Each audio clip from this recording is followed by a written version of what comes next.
ओम शांति। 6 दिसंबर 2020 की अव्यक्त मुरली, revise date 20 फरवरी 1987। आज की इस अव्यक्त वाणी में बाप दादा अपने सर्व सेवाधारी बच्चों की याद, पवित्रता और सच्चे सेवाधारी के पुरुषार्थ की लकीर चेक कर रहे हैं। बाप दादा अपने बच्चों की इस लकीर के आधार पर उनके वर्तमान रिजल्ट को देख पा रहे हैं। कौन सा बच्चा याद, पवित्रता और सेवा में अपने आप को किस हद तक सफल कर पाया है। बाप दादा कह रहे हैं कि जिस दिन से तुमने ये ब्राह्मण जीवन धारण किया, उसी पल पवित्रता का वरदान तुम्हें अधिकारी रूप में मिला। और पवित्रता ही फाउंडेशन है, आधार है ब्राह्मण जीवन का। पवित्रता के बल पर ही फिर एक बाबा से याद की तार जुड़ी रहती है। स्वयं बाबा हर ब्राह्मण आत्मा को इस ब्राह्मण जन्म का पहला वरदान यही देते हैं, पवित्र भव, योगी भव। तो बाबा कह रहे हैं कि बस इतना याद करो कि यह हमारा ब्राह्मण जन्म है और पवित्रता आपे ही वरदान रूप में प्राप्त हो जाएगा। इस वरदान को पाने की मेहनत नहीं करनी पड़ेगी।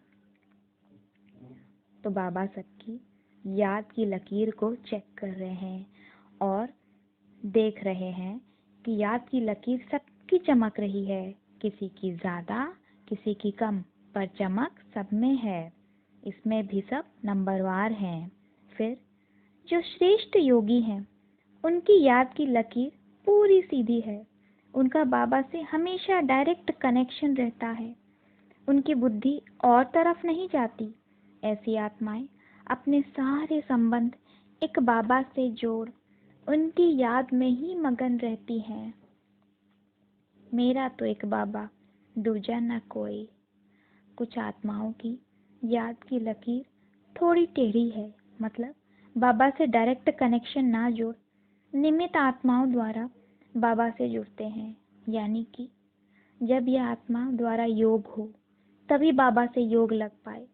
डायरेक्ट बाबा से कनेक्शन ना जोड़ इनडायरेक्टली अन्य आत्माओं का सहारा ले बाबा को याद करते हैं।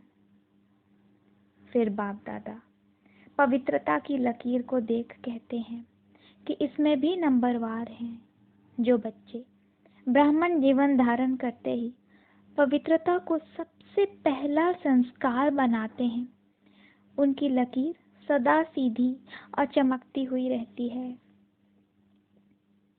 बाप दादा पवित्रता का संपूर्ण रूप समझाते हुए कहते हैं कि ब्रह्मचारी के साथ साथ ब्रह्माचारी बनना, यानी कि ब्रह्मा बाबा को एग्जाम्पल रूप में रख सदा उन्हें फॉलो कर कर्मातीत अवस्था को पाना।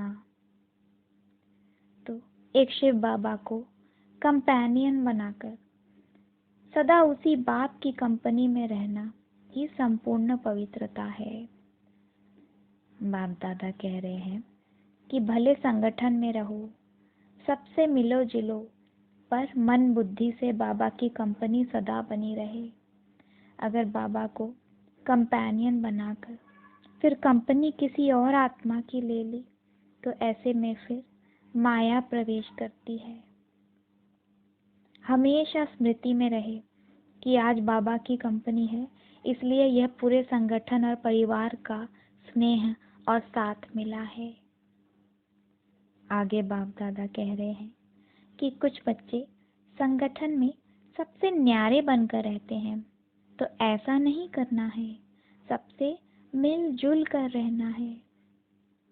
पर मन और बुद्धि के तार जैसे एक बाबा से जुड़े रहें। कर्म योगी बनना है, कर्म सन्यासी नहीं। तीसरी लकीर जो कि सच्चे सेवाधारी की है, उसे बाबा देख कह रहे हैं कि बच्चे सेवा के बिना रह नहीं सकते। सेवा ब्राह्मण जीवन को निर्विघ्न बनाने का साधन है और इसी में सबसे ज्यादा विघ्न आते हैं। तो इन विघ्नों को शिक्षक के रूप में देखो कि ये हमें कुछ सिखाने आए हैं। हमें और अनुभवी बनाने आए हैं, तो ये सहज पार भी हो जाएंगे और हमारी अपनी भी सेवा में तरक्की होगी। सेवा में अगर बुद्धि एकदम स्वच्छ पवित्र हो, वृत्ति बिल्कुल स्वच्छ और स्वच्छ कर्म से सेवा की जाए, तो सफलता फिर सहजता से प्राप्त हो जाती है। तो पवित्रता की शक्ति जितनी ज़्यादा हमारे अंदर होगी, उतनी हमें सेवाओं में सफलता प्राप्त होगी। आज वरदान में बाबा ने कहा, जो बच्चे हमेशा बाबा को कंपेनियन बनाकर एक बाप की ही कंपनी में रहते हैं, ऐसे बच्चे बाप को तो अति प्यारे होते ही हैं, अन्य आत्माओं को भी बहुत अच्छे लगते हैं। उनमें जैसे उन्हें भगवान का साक्षात्कार होता है, उन्हें भुला पाना मुश्किल होता है। ऐसी सदा बाप की छत्र छाया में रहने वाले बच्चों से माया भी हमेशा दूर रहती है। स्लोगन है, कारण सुनाने के बजाय उसका निवारण करो तो दुआओं के अधिकारी बन जाएंगे।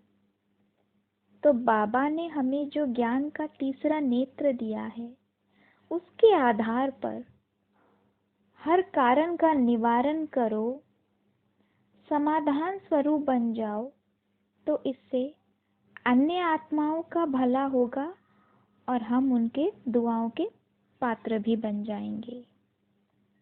अच्छा, ओम शांति।